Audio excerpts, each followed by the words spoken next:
What would you do if an ordinary family outing turned into a nightmare?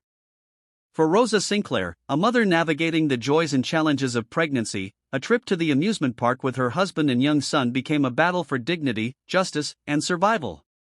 When an overzealous security guard and a biased police officer pushed her into an unimaginable confrontation, they had no idea who they were up against or how their actions would spark a movement.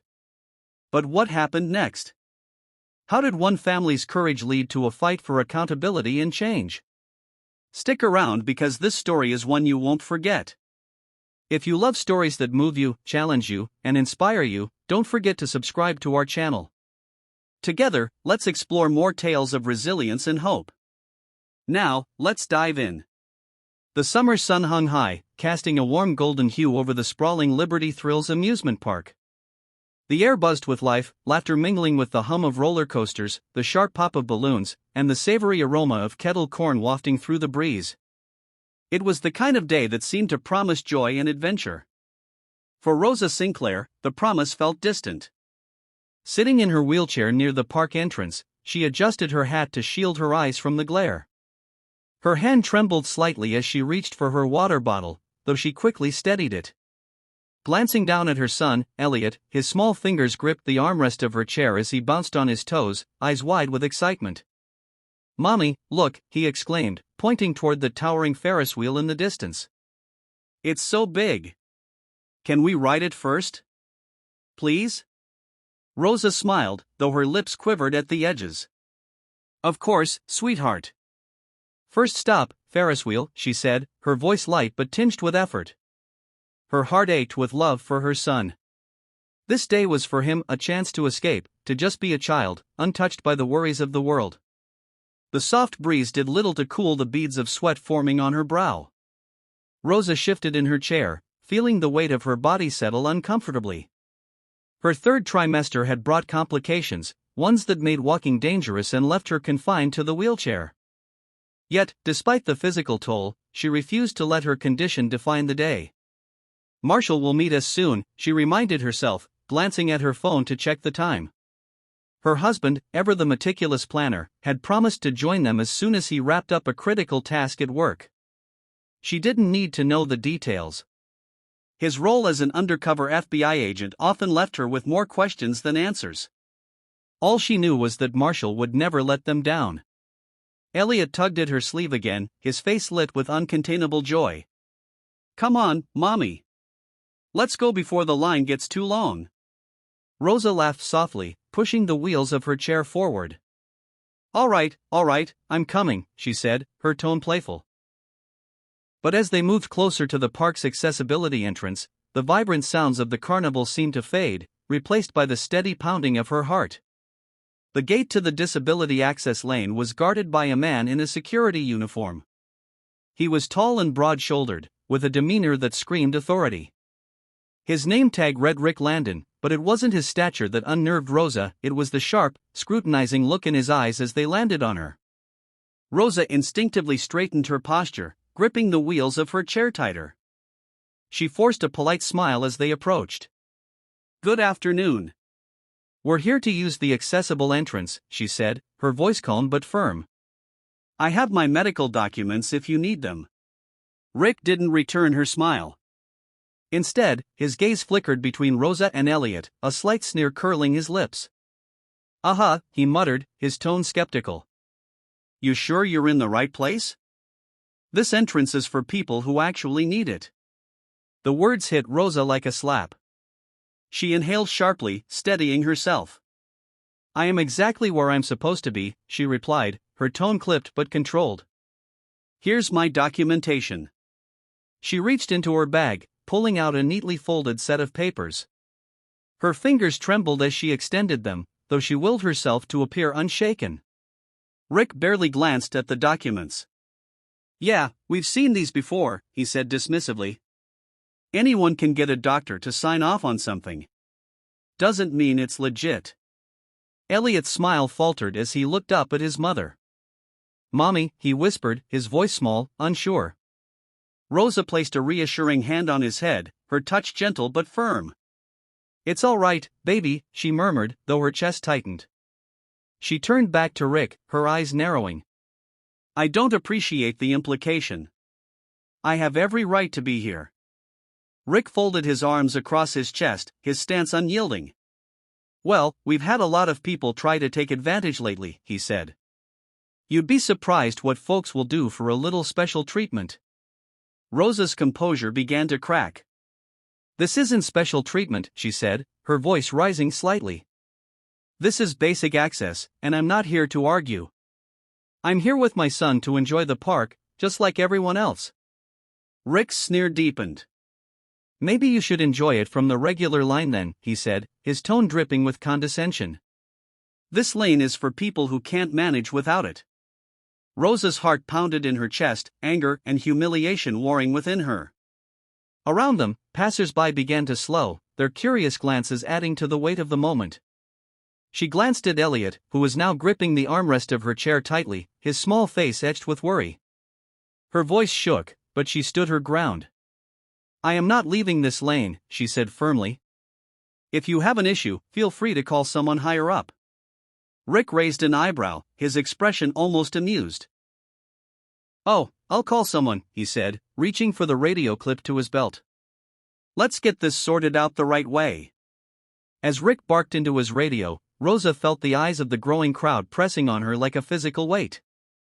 Her hands tightened around the wheels of her chair, her knuckles white. She didn't want a confrontation, not in front of her son, but it seemed the choice wasn't hers to make. Mommy? Elliot whispered, tugging at her arm. Are we in trouble? Rosa leaned down, her voice soft but resolute. No, baby, she said, stroking his cheek. We're not in trouble. Everything's going to be fine. But even as she said the words, her heart sank. The murmurs of the crowd grew louder, and in the distance, the faint sound of sirens began to wail. The faint whine of sirens grew louder, threading through the lively hum of the amusement park. Rosa's chest tightened as she forced herself to take slow, measured breaths. She glanced down at Elliot, who was staring wide-eyed at the commotion around them, his grip on her wheelchair tightening, his small hands seeking reassurance. Stay close to me, baby, Rosa said gently, her voice steady despite the storm brewing inside her. No matter what happens, I'm right here. The growing crowd murmured in hushed tones, their phones held high to record the unfolding scene. Rosa felt the weight of their stares as if each one added to the burden already pressing down on her chest. Her knuckles whitened as she gripped the armrests of her wheelchair. Rick Landon stood just a few feet away, his expression smug as he barked into his radio. We've got a situation at the accessibility gate. Need backup to handle a potential disturbance. Potential disturbance, the words echoed bitterly in Rosa's mind. She wasn't causing a disturbance, she was standing up for herself, for her son, for her right to exist without being scrutinized. Yet here she was, under suspicion for simply trying to access the park like everyone else. The shrill screech of tires snapped Rosa out of her thoughts. A police cruiser pulled up to the curb, its lights flashing in ominous red and blue. The crowd parted slightly as Officer Blake Tanner stepped out, his boots crunching against the pavement. He was a tall, broad-shouldered man with a square jaw that seemed permanently clenched. His eyes scanned the scene with an air of impatience. Rosa braced herself as he approached, the weight of his gaze bore down on her, heavy with judgment. Before he even spoke, she could see the conclusion forming in his mind, another troublemaker disrupting his day. Ma'am, Officer Tanner said, his tone clipped and authoritative. I've been informed there's an issue here. Mind explaining what's going on? Rosa straightened her posture, her voice calm but resolute. There's no issue, officer, she said, holding up her medical documents once more. I'm here with my son, and I'm using the accessible entrance because I'm in the final stages of a high-risk pregnancy. I've provided my documentation, but your security guard refuses to honor it. Rick stepped forward, his tone defensive. She's not cooperating. I asked her to verify her need for the wheelchair, but she got defensive and started raising her voice. Rosa felt a spark of indignation flare in her chest. You asked me to prove my disability, she said sharply, turning to Tanner. As if my condition is some sort of performance I need to put on for your benefit. Officer Tanner raised a hand, cutting her off. Let's keep things civil, he said, his eyes narrowing as he glanced at the documents she held out. "These look fine, but we've seen cases like this before, people gaming the system to get special treatment." Rosa's jaw clenched. Special treatment asterisk? Is that what you think this is? Her voice rose, her frustration bubbling over. "I am sitting in a wheelchair, pregnant, trying to take my son into the park. Does that look like gaming the system to you?" Elliot tugged at her sleeve, his voice small and scared. "Mommy, why are they being so mean?" The question hit Rosa like a punch to the gut. She leaned down, her voice softening as she whispered, "It's okay, baby. Mommy's here." But even as she spoke, her pulse quickened. Officer Tanner's hand moved to his belt, his fingers brushing the radio. "Ma'am," he said, his tone turning colder. "If you don't cooperate, we'll have no choice but to escalate the situation here." Rosa's heart raced, the weight of the moment pressing down on her, the tension crackling in the air like static before a storm. Around them, the crowd murmured louder, some voices rising in protest. "She's got a kid with her," someone shouted. "What's she supposed to do? Walk? This is discrimination," another voice called out. For a moment, Rosa felt a flicker of hope. Perhaps the voices of reason from the crowd would break through the officer's armor of authority. But Tanner's expression only hardened. The murmurs of the crowd seemed to irritate him further, his jaw tightening as he stepped closer. "Let's settle this here and now," Tanner said, his voice low and firm. "If you're truly unable to walk, prove it." Rosa froze, disbelief washing over her. "You want me to what?" she asked, her voice trembling with a mix of shock and anger. "Stand up," Tanner said flatly. "If you can't, then maybe we've got something to talk about." Rosa's breath caught in her throat, her mind racing through a whirlwind of emotions, humiliation, fury, fear. Elliot's frightened eyes bore into her, grounding her in the moment. She inhaled deeply, trying to steady herself. "I told you," she said, her voice low but steady. "I cannot stand. I am on strict medical orders to remain seated due to the risk of preterm labor." Tanner's lips twisted into a sneer. "Convenient." The crowd gasped audibly at the remark. Rosa's hands tightened around the armrests of her chair, her body trembling with suppressed rage. For a moment, she considered the weight of her options. She could argue, plead, cry, but none of it seemed to matter to these men who had already decided her worth. Her silence was interrupted by a familiar voice cutting through the tension, a voice that made her heart lurch with equal parts relief and anxiety. "Hey! What the hell is going on here?" Rosa's head snapped up, her eyes locking onto a figure pushing through the crowd. It was Marshall. His expression was a mask of controlled fury, his movements purposeful as he approached Rosa and Elliot. "Daddy!"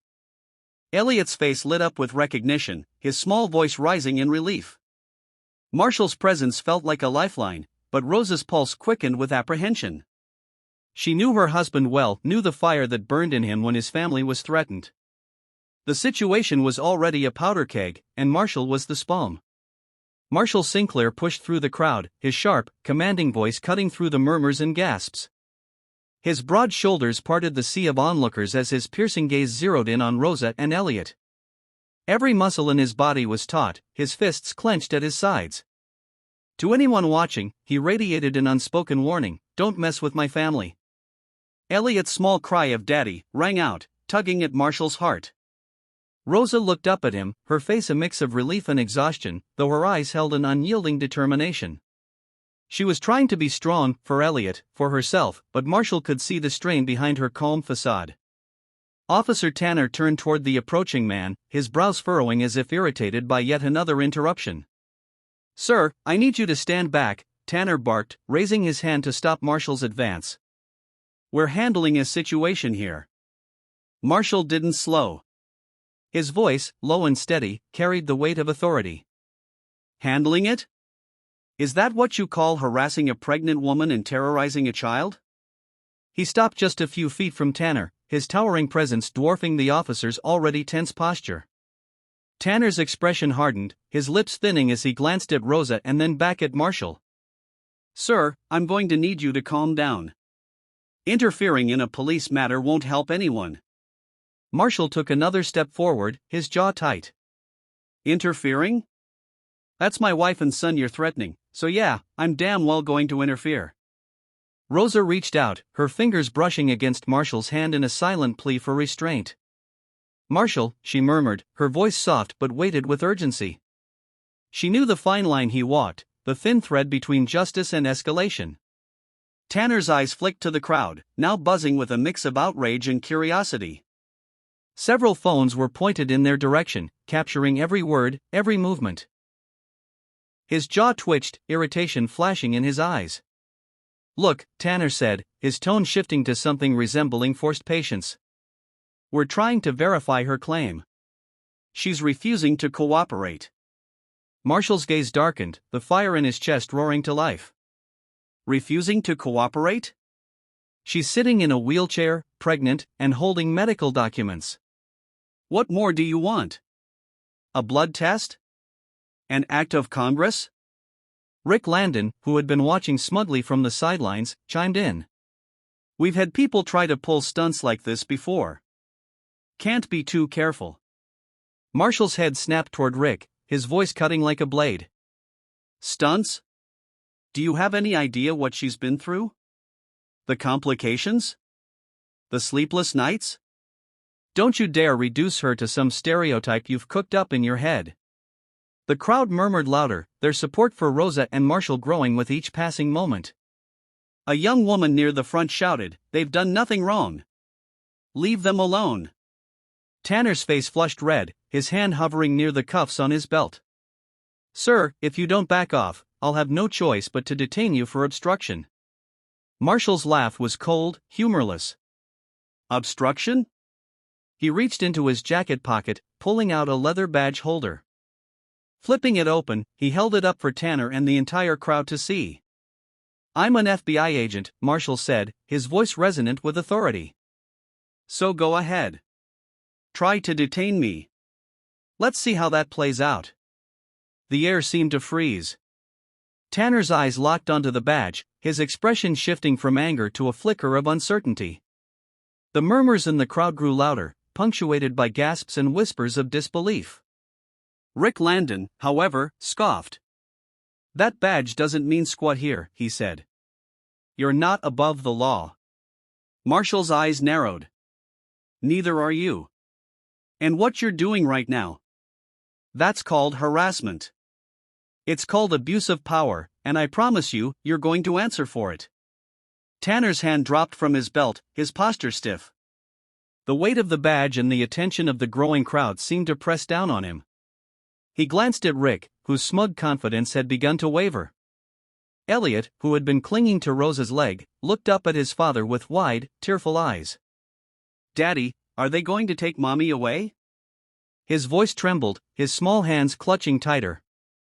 Marshall knelt beside his son, placing a steady hand on his shoulder. "No, buddy," he said softly, his voice steady but carrying an edge of emotion. "No one is taking Mommy anywhere. I promise." Rosa's throat tightened, her hand instinctively reaching out to touch Marshall's arm. The warmth of his presence, the unwavering strength in his voice, anchored her in a moment that had felt like a freefall. Tanner cleared his throat, his voice sharp and defensive. "Agent or not, this isn't your jurisdiction. You can't just come in here and throw your weight around." Marshall stood to his full height, casting a shadow over Tanner. His voice dropped, each word deliberate. "My jurisdiction is anywhere my family's safety is at risk. And right now, that's here." The sergeant arrived then, his expression grim as he took in the scene, the flashing phones, the tense crowd, and the unmistakable presence of an FBI badge. "What's going on here?" he demanded, his voice cutting through the chaos. Tanner straightened, his tone defensive as he gestured toward Rosa and Marshall. "This man's interfering with a police matter. His wife's refusing to cooperate." Marshall interrupted, his voice sharp. "My wife has provided everything you've asked for, including her medical documentation. The only thing she's refused to do is perform for you like some circus act to prove her worth." The sergeant's eyes narrowed as he turned to Tanner. "Is that true?" Tanner hesitated, the color draining slightly from his face. Rick Landon stepped forward, attempting to salvage the situation. Look, we're just trying to follow protocol. Protocol doesn't include humiliating a pregnant woman, Marshall snapped, his voice rising. And it sure as hell doesn't include traumatizing a 5-year-old. The sergeant's gaze shifted to Rosa, who sat pale and trembling in her wheelchair, her hand resting protectively over her stomach, her eyes brimming with exhaustion and anger. Ma'am, the sergeant said, his tone softening. I'm sorry for any distress this has caused. You're free to go. The crowd erupted into cheers and applause, their support cascading over Rosa like a bomb. She exhaled a shaky breath, her grip on the wheelchair's armrests loosening as Marshall stepped behind her, his hands steady on the chair's handles. As they moved through the parting crowd, Elliot clung to Marshall's leg, his small voice carrying through the din. Daddy, you saved us. Marshall's jaw tightened, his eyes burning with resolve. No, son, he said quietly. This fight isn't over. Marshall guided Rosa and Elliot away from the scene, his hands steady on the handles of Rosa's wheelchair. The crowd's cheers echoed in the background, but for Rosa, the weight of the moment pressed heavily on her chest. The adrenaline that had fueled her resolve now began to fade, leaving behind exhaustion and a deep sense of vulnerability. Elliot clung to her side, his small hand gripping her armrest as though it were a lifeline. Mommy, he said softly, his voice filled with childlike concern, are you okay? Rosa managed a weak smile, her hand reaching out to stroke his hair. I'm okay, baby, she said gently. We're okay now. As they reached their car, Marshall helped Rosa into the passenger seat while Elliot climbed into the back. His movements were deliberate, every action infused with an undercurrent of anger he was trying to suppress. Once they were settled, Marshall sat in the driver's seat, his hands gripping the steering wheel tightly. The silence in the car was heavy, punctuated only by Elliot's quiet sniffles and the faint hum of the engine. Rosa stared out the window, her mind replaying the events that had unfolded. Every word, every sneer, and every condescending look replayed in her mind like an unwelcome loop. Marshall broke the silence, his voice low but firm. This isn't over. Rosa turned to him, her eyes reflecting both gratitude and weariness. Marshall, what are we going to do? They humiliated us in front of everyone. Elliot saw everything. Marshall glanced in the rearview mirror at their son, who was now clutching his favorite blanket for comfort. His jaw tightened. We're going to hold them accountable. They won't get away with this. When they arrived home, the air inside the house felt still, as if the walls themselves were absorbing the weight of their emotions. Marshall helped Rosa into her wheelchair and carried Elliot inside, placing him gently on the couch. Elliot curled up immediately, his blanket wrapped around him, his eyes heavy with sleep. Rosa looked at Marshall as he crouched beside her wheelchair, his hands resting lightly on her knees. We can't just let this go, she said, her voice trembling with both anger and resolve. They can't treat people like that, like we don't matter. Marshall's eyes locked onto hers, his expression resolute. We won't let it go, he said. Not for you, not for Elliot, and not for anyone else who's been treated like this. Rosa leaned forward, her hands gripping his. But how? What can we do? Marshall stood abruptly, pacing the room like a lion caged by his own fury. We fight back. We gather evidence, tell our story, and make them answer for what they did. He pulled his phone from his pocket and began scrolling through his contacts. I'm calling Morgan. Morgan? Rosa asked, her brow furrowing. She's a civil rights attorney, Marshall replied as he pressed the call button. We've worked together before. She'll know how to handle this. The phone buzzed in his ear before a confident voice answered. Morgan Vance. Morgan, it's Marshall Sinclair, he said, pacing again. I need your help. It's urgent. The next morning, Morgan arrived at their home, her stride purposeful and her demeanor commanding. She greeted Rosa warmly before sitting at the dining table with a notebook and pen in hand. First, I want to say I'm sorry this happened to you, Morgan began, her voice steady but empathetic. No one should have to endure what you did yesterday. But I'm glad you called me because we're going to make sure they answer for it. Rosa nodded, her fingers tightening around the edge of the table. Where do we start? We start with the footage, Morgan said. I've already seen some clips circulating online. Those videos will be critical evidence. The public outrage is already building, we need to harness that momentum. Marshall leaned against the wall, his arms crossed. And the officers? What happens to them? Morgan's eyes flicked to him. That depends on the investigation. But public pressure can make a big difference. We'll file a formal complaint against Officer Tanner and the security guard. If we push hard enough, we could force an independent review. Rosa's voice softened. Do you really think anything will change? Morgan's gaze softened as well. It's not going to be easy, she admitted. But change doesn't happen without a fight, and you have a powerful story, Rosa. People are already listening. By the end of the day, the wheels were in motion. Morgan drafted the complaint, gathered evidence, and connected with local advocacy groups to amplify their voices. News outlets began calling, requesting interviews. Rosa found herself at the center of a growing movement. That night, as they sat on the couch, Marshall scrolled through the latest headlines on his phone. Rosa spoke quietly, her voice tinged with doubt. Do you think we're doing the right thing? Marshall looked at her, his expression softening as he reached for her hand. I know we are, he said. Because this isn't just about us, it's about making sure Elliot and every other child grows up in a world where they don't have to be afraid. Rosa nodded, a small smile breaking through the lingering shadows of the day. For the first time since the incident, she felt a flicker of hope. The next few days passed in a whirlwind of activity. Rosa and Marshall found themselves at the forefront of a growing movement, with their story quickly gaining national attention. Advocacy groups, community leaders, and everyday people reached out to show their support. The video of the confrontation at the amusement park had gone viral, sparking outrage and discussions across social media and news outlets.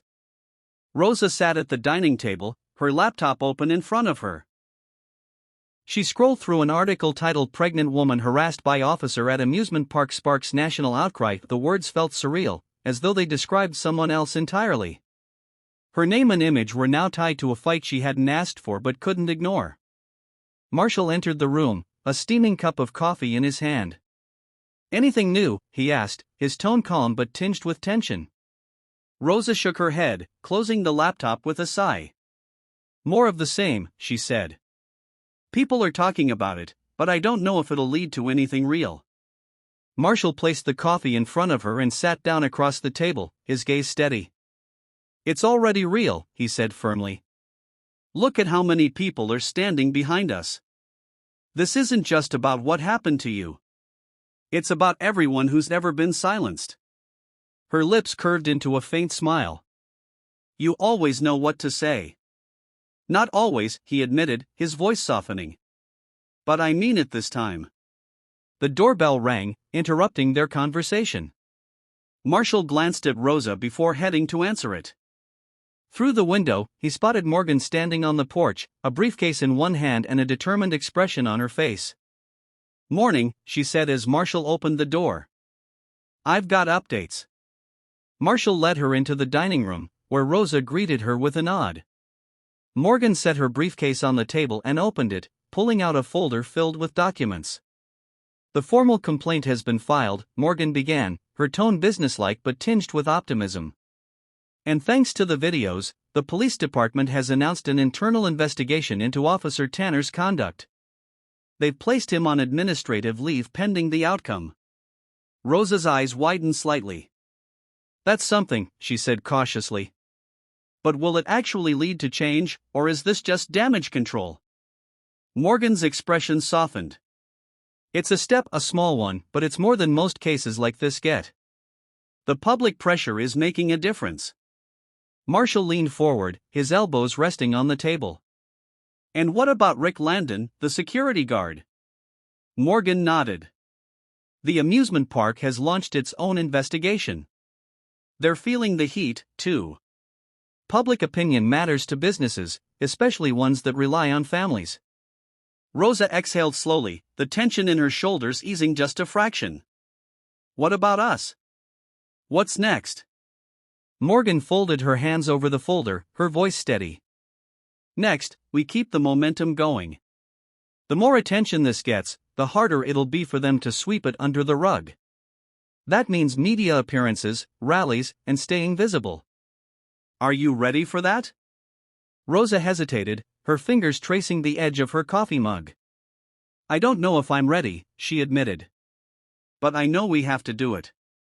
Marshall reached over and covered her hand with his. You're stronger than you think, he said with quiet conviction. We'll do it together. A week later, Rosa found herself standing on the steps of City Hall, facing a sea of faces holding signs and chanting for justice. The rally had drawn a diverse crowd, young and old, families with children, activists, and everyday people moved by her story. The energy was electric, a mix of anger and hope that seemed to pulse through the air. Morgan stood beside Rosa, handing her a microphone. Take your time, she said gently. Speak from the heart. Rosa's hands trembled slightly as she took the mic, but as she looked out over the crowd, she felt a warmth spreading through her chest. These people weren't just here for her, they were here for something bigger, something that transcended her family's fight. She took a deep breath, her voice steady despite the whirlwind of emotions inside her. Good morning, she began, her words amplified over the crowd.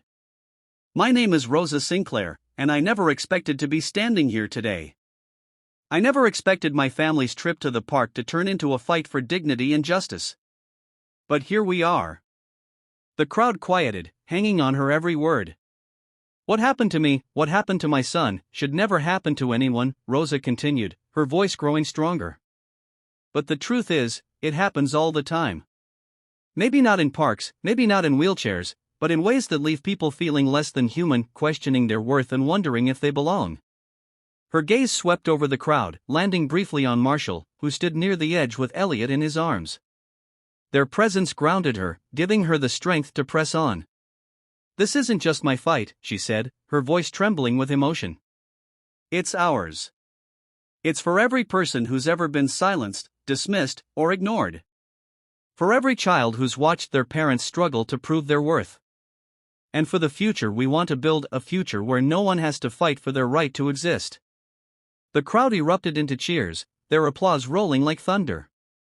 Rosa lowered the microphone, her chest heaving with the weight of what she'd just said. Marshall met her gaze, his expression filled with pride and love.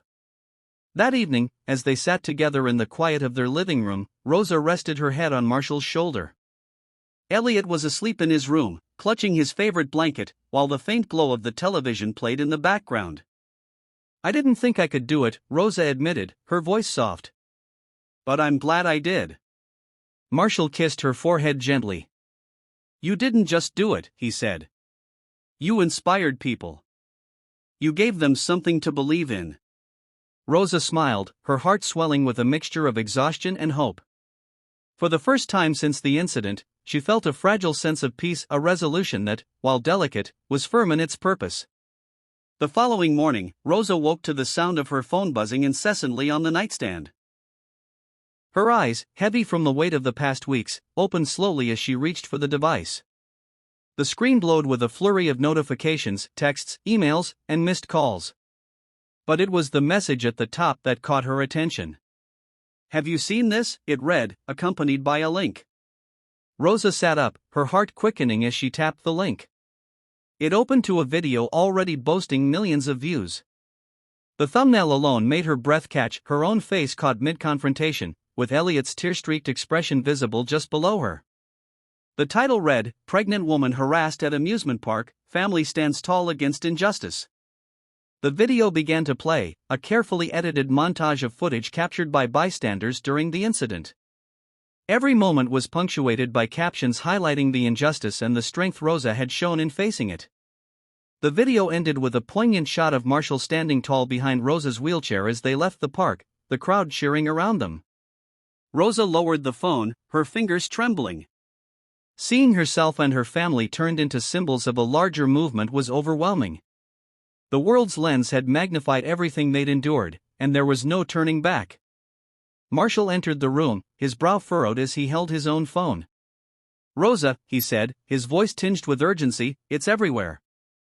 The video, the articles, your stories all over social media, news outlets, even national TV. She nodded, holding up her phone. I know. I just saw it. Marshall sat beside her, his expression a mix of pride and concern. This is good, he said cautiously. The more people see what happened, the more pressure it puts on them to act. But it's also a lot. Are you okay? Rosa exhaled slowly, leaning back against the headboard. I don't know, she admitted. I want this to make a difference, but I didn't expect this. Marshall reached for her hand, his grip warm and steady. Whatever comes next, we'll face it together. You've already done more than most people ever could, you've given this a voice. Later that day, Morgan arrived, her stride brisk and her expression resolute. She placed her briefcase on the dining table, her tone urgent as she began to speak. We need to move quickly, she said, pulling out a stack of papers. The viral response is exactly what we needed, but it also means the scrutiny on you and your family is going to increase. The police department is feeling the heat, but they'll try to control the narrative if we're not careful. Rosa glanced at Marshall, her stomach twisting with unease. What does that mean for us? Morgan's gaze softened. It means staying ahead of them. We have the public's support, and that's powerful, but we need to keep the focus on the bigger picture, not just your story, but what it represents. Marshall leaned forward, his elbows on the table. And how do we do that? You keep speaking. You keep showing up, Morgan said, a faint smile crossing her lips. The rally was just the beginning. In the days that followed, Rosa and Marshall found themselves at the forefront of a movement.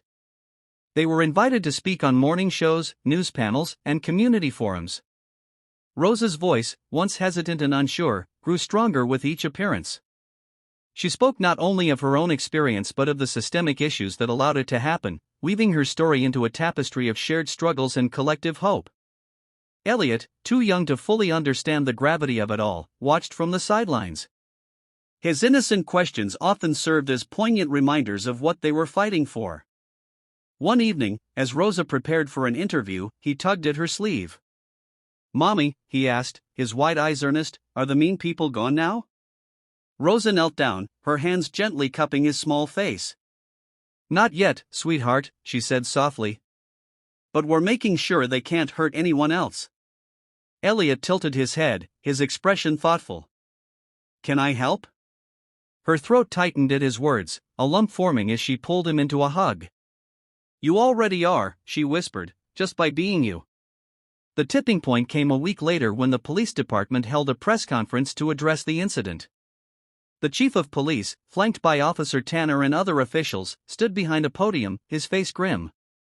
We take these allegations seriously, the chief began, his tone measured but defensive. An internal investigation is underway, and we are committed to ensuring accountability. Marshall, watching the broadcast with Rosa, shook his head. Committed to accountability, he muttered, his voice dripping with skepticism. That's code 4, we're hoping this blows over. Rosa's phone buzzed with a message from Morgan. Be ready. We're pushing back. By the time Rosa and Marshall sat down for their next interview, the public narrative had shifted decisively in their favor. Advocacy groups rallied behind them, and calls for police reform grew louder. Rosa, still navigating the weight of her newfound role, found a sense of purpose that carried her through the whirlwind. Why did you choose to speak out? The interviewer asked, her voice gentle but probing. Rosa paused, her hands clasped in her lap. Because staying silent felt like giving up, she said. And I couldn't do that, not for my son, not for myself, and not for the countless others who don't have a platform to speak.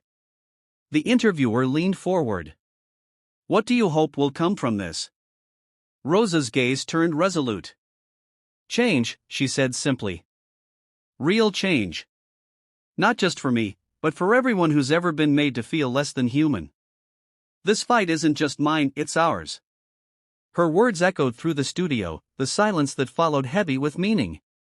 Rosa wasn't just speaking for herself anymore, she was speaking for a movement. The sun hung low over the city, casting golden rays across the plaza as people began to gather. Signs bearing slogans like "Justice for Rosa" and "End Abuse of Power" bobbed above the growing crowd.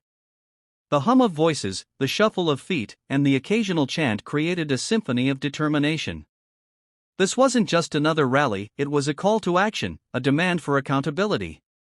From her place on the stage, Rosa could see the faces of those who had shown up: families with children, students, activists, and even a few lawmakers. The sheer number of people was overwhelming. Pride and anxiety swelled in her chest. Marshall stood beside her, his hand resting lightly on her shoulder, grounding her. "You've got this," he murmured, his voice steady and filled with conviction. "Just speak your truth." Rosa nodded, though her heart pounded like a drum. The weight of the moment was immense, but she knew why she was there. She wasn't just standing for herself, she was standing for every person who had ever been silenced, dismissed, or mistreated. Morgan approached her with a clipboard in hand, her expression calm but serious. "It's time," she said, glancing at Rosa. "Are you ready?" Rosa inhaled deeply, gripping the edges of her wheelchair. "Ready as I'll ever be." The microphone felt cool in Rosa's hand as she rolled toward the center of the stage. The crowd quieted as she approached, their collective energy shifting to focused anticipation. Rosa looked out at the sea of faces, her chest tightening with emotion. These people weren't just here for her, they were here for a cause far greater. She adjusted the microphone, her voice steady despite the fluttering in her stomach. "Good afternoon," she began, her words carrying over the plaza. "Thank you for being here today. Thank you for standing with me, with my family, and with everyone who's ever faced the kind of injustice that brought us here." A ripple of applause spread through the crowd, warm and encouraging. "I never thought I'd find myself in this position," Rosa continued. "I didn't ask to become a symbol or a headline.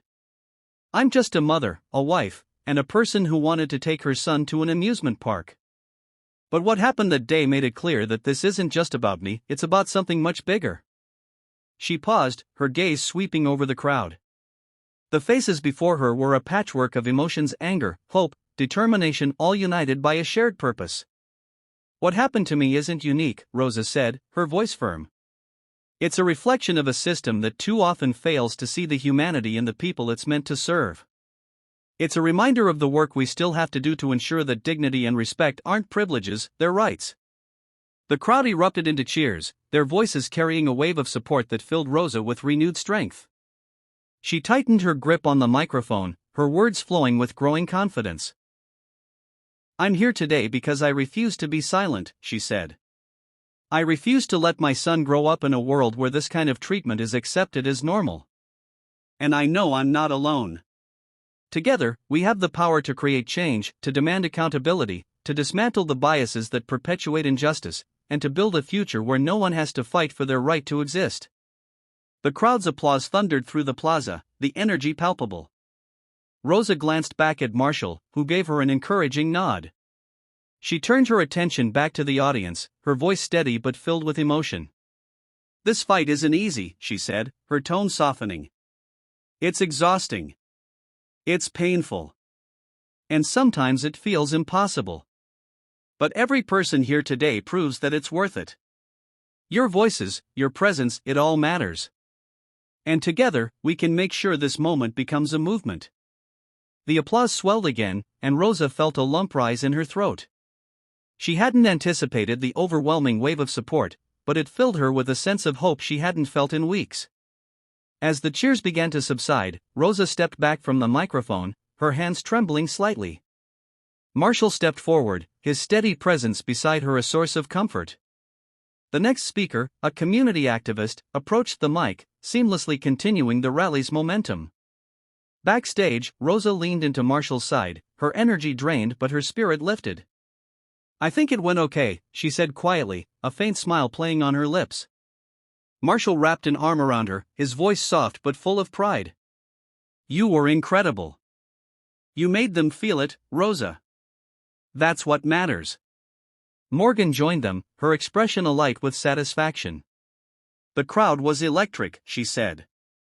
"And the media's eating it up. You're making waves, Rosa, big ones." Rosa exhaled slowly, her shoulders relaxing slightly. "I just hope it leads to something real. Morgan nodded. It will. But change doesn't happen overnight. This is a marathon, not a sprint. That evening, as the family returned home, Rosa found herself scrolling through social media. Videos of the rally had already begun circulating, with clips of her speech gaining traction across platforms. Comments poured in, some supportive, some skeptical, but all engaging with the conversation she had ignited. Marshall sat beside her, his arm draped over her shoulders as he read through the posts with her. "They're listening," he said quietly. "And that's the first step." Elliot climbed onto Rosa's lap, his small body warm against hers. "Mommy," he asked, his voice tinged with innocence, "did you win?" Rosa's heart ached at his question, but she smiled, stroking his hair gently. "Not yet, sweetheart," she said. "But we're getting closer." Elliot nodded, his eyelids drooping as he nestled against her. Rosa looked at Marshall, who met her gaze with quiet understanding. The fight wasn't over, it was just beginning. But for the first time, she felt like they weren't fighting alone.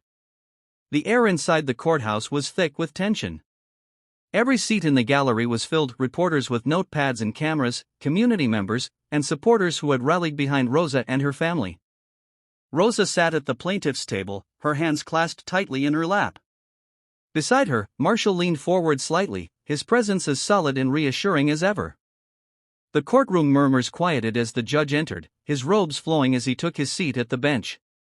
"This court is now in session," he declared, his voice firm and steady.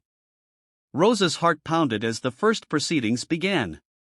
This was the moment everything they had fought for would be scrutinized. Officer Tanner sat across the room at the defense table, his face unreadable.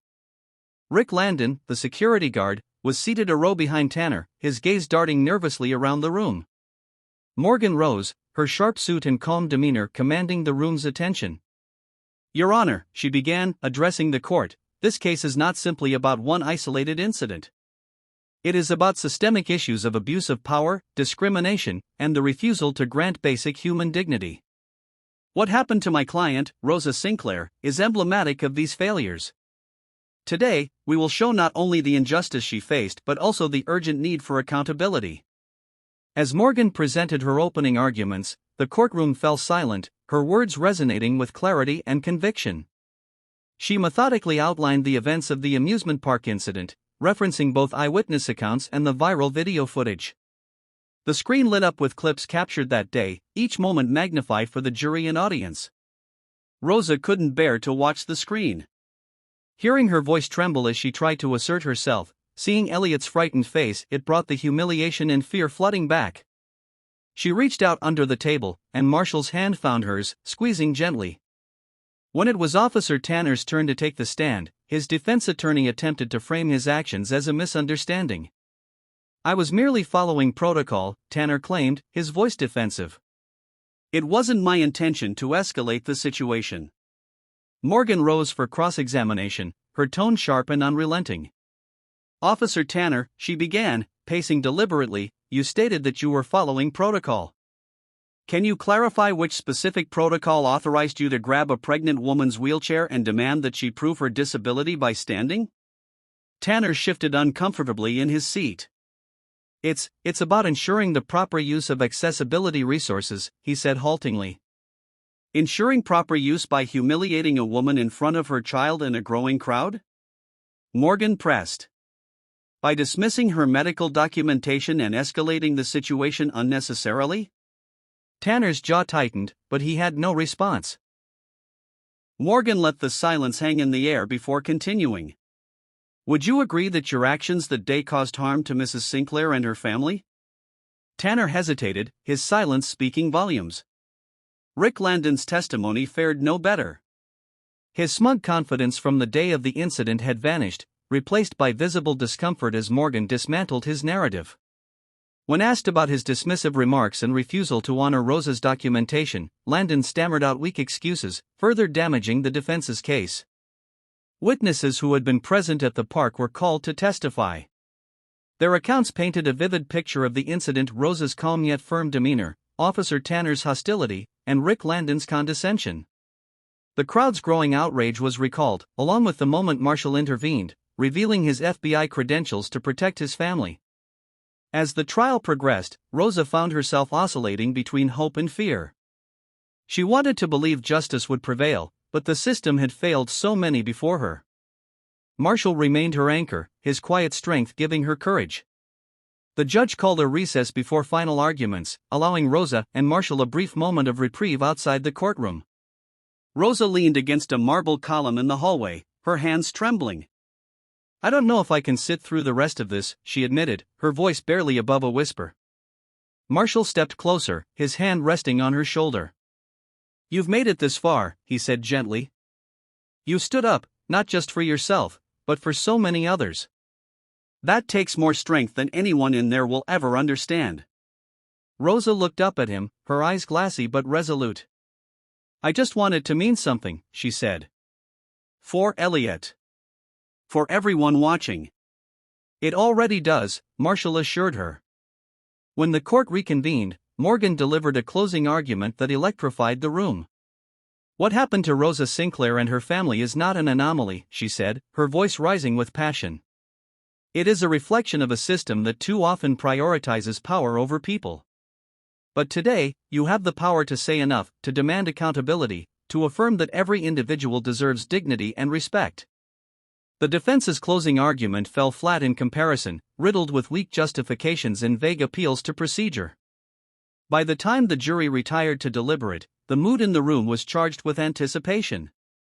Hours later, the jury returned. Rosa's heart pounded as the foreperson stood, holding the slip of paper that contained their verdict. The room was deathly silent. "On the charge of abuse of power, we find the defendant, Officer Tanner, guilty," the foreperson announced. Rosa exhaled sharply, tears springing to her eyes as the words sank in. The judge then addressed Rick Landon. "As for Mr. Landon, your behavior demonstrated a clear disregard for the duties of your position. You are hereby ordered to undergo mandatory bias training and placed on probation." It wasn't a sweeping victory, but it was accountability, a word Rosa had feared might elude her. As the judge dismissed the court, reporters surged forward. Outside, the steps of the courthouse were filled with supporters and media, their cheers erupting as Rosa and Marshall emerged. Microphones and cameras swarmed toward her, but Rosa held up her hand. "Today," she said, her voice steady but emotional, "we took a step forward. This isn't the end of the fight, but it's a start. Let this serve as a message: no one should be above accountability, and no one should be treated as less than human." "Thank you." The crowd roared in approval as Rosa stepped back, Marshall at her side, his hand clasping hers firmly. Elliot, perched on Marshall's hip, waved shyly at the cameras. As they drove home that evening, the weight of the day began to lift. Rosa looked out the window, the city lights blurring as tears welled in her eyes, not of sadness, but of hope. Marshall reached over, his hand finding hers.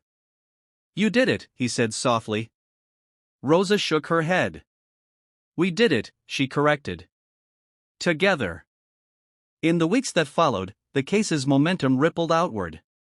Police departments across the country announced new training programs to address bias and excessive force. The amusement park implemented sweeping changes to its accessibility policies. Rosa and Marshall became voices in a growing movement, speaking at events and conferences about systemic injustice and the power of resilience. One evening, as they sat on the couch, Elliot asleep between them, Marshall looked at Rosa with quiet pride. "You've done so much more than win a case," he said. "You've changed the conversation." Rosa leaned her head against his shoulder, her heart full but resolute. "We've changed it," she said. "Together." And together, they continued to fight not just for their family, but for everyone who needed a voice. The Sinclair family's life transformed in the weeks following the trial. Rosa and Marshall's story, once a single spark, had ignited a larger movement. Media outlets, advocacy organizations, and even policymakers began citing their case as an example of why systemic change was essential. But the path forward was still uncertain, filled with both opportunities and challenges. One morning, Rosa sat at the kitchen table, scrolling through her inbox. It was flooded with emails from activists, organizers, and supporters asking her to speak at events or lend her voice to campaigns. A message caught her eye. It was from a prominent civil rights group inviting her to join a panel on accountability in law enforcement. Marshall walked in, his coffee mug in hand. "Another invite?" he asked, glancing at her laptop.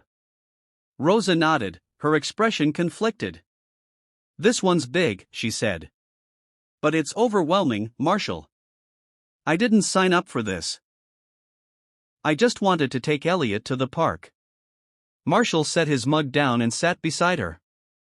"You didn't sign up for it, but you're here," he said gently. "You've inspired so many people, Rosa. If you can use your voice to make things better, isn't that worth it?" Rosa sighed, her hand brushing over the keyboard. "I'm scared I'll say the wrong thing. What if I'm not enough?" Marshall reached for her hand, his grip steady and reassuring. "You don't have to be perfect. Just be you. That's more than enough." She looked at him, her resolve strengthening. "I'll do it," she said, a small but determined smile spreading across her face. The event was held in a packed auditorium, the energy in the room palpable. Rosa sat on stage beside other speakers, activists, lawyers, and community leaders. She wore a simple black dress, her hands resting on her lap as the moderator introduced her. Rosa Sinclair's courage to stand up after facing public humiliation and injustice has inspired a national conversation, the moderator said. Today, she joins us to discuss the fight for accountability. The applause that followed was deafening. Rosa took a deep breath, gripping the microphone as she prepared to speak. "Thank you for having me," she began, her voice steady but soft. "I'm not an activist or a politician. I'm a mother, a wife, and a woman who wanted to enjoy a day with her family. But that day changed everything." She paused, glancing at the audience. "What happened to me wasn't unique. It's part of a pattern that people face every day, being dismissed, disrespected, and dehumanized. I was lucky to have a platform to speak up, but many don't. That's why we're here today, not just for me, but for everyone who has been silenced." The crowd was silent, hanging on her every word. As Rosa continued, her voice grew stronger, the confidence she had built over the past weeks shining through. "We have to hold those in power accountable," she said. "Because accountability isn't about punishment, it's about making sure these systems serve and protect all people. It's about ensuring that dignity and respect are rights, not privileges." The applause was thunderous. Rosa leaned back in her seat, exhaling as the other panelists took their turns speaking. When the event ended, dozens of people lined up to thank her, shake her hand, or share their own stories. One woman, holding a toddler on her hip, approached Rosa with tears in her eyes. "Your story gave me the courage to fight for my son's rights at his school," she said. "Thank you for standing up. You've made a difference." Rosa smiled, her heart swelling with pride and humility. "Thank you for sharing that," she said. "We're all in this together." As the months passed, Rosa and Marshall continued their advocacy work, balancing it with their responsibilities as parents. Elliot adjusted well to his parents' newfound visibility, often asking innocent questions about the rallies and events they attended. One evening, as the family sat on the couch watching a news segment about police reform, Elliot looked up at Rosa. "Mommy," he asked, "are the mean people still out there?" Rosa hesitated, choosing her words carefully. "Some are, baby," she said. "But there are also a lot of good people working to make sure everyone is treated fairly. And we're helping, too." Elliot's small face lit up. "We're helpers?" Rosa smiled, pulling him close. "Yes, sweetheart. We're helpers." Marshall reached over, ruffling Elliot's hair. "And you're the best helper of all, buddy." Elliot beamed, leaning against Rosa as the family settled into the quiet comfort of the evening. A year later, Rosa stood on a podium at a national conference, addressing a crowd of thousands. Her story had become a rallying cry for reform, her voice a beacon of hope for those seeking change. Marshall and Elliot sat in the front row, their presence a constant reminder of why she had begun this journey. "My fight started with a simple desire to take my son to the park," Rosa said, her voice resonating through the auditorium. "But it grew into something much bigger. Together, we've shown that change is possible. Together, we've proven that no voice is too small to make a difference." The crowd rose to their feet, their applause echoing like thunder. Rosa stepped back, her chest swelling with emotion as she looked out at the sea of faces. Her journey wasn't over, but she was no longer walking it alone. Marshall met her eyes, his expression filled with pride. Elliot waved enthusiastically from his seat, his grin wide and innocent. In that moment, Rosa knew they had turned their pain into purpose, their struggle into strength. The road ahead would still be long, but for the first time, she felt certain they were on the right path, together.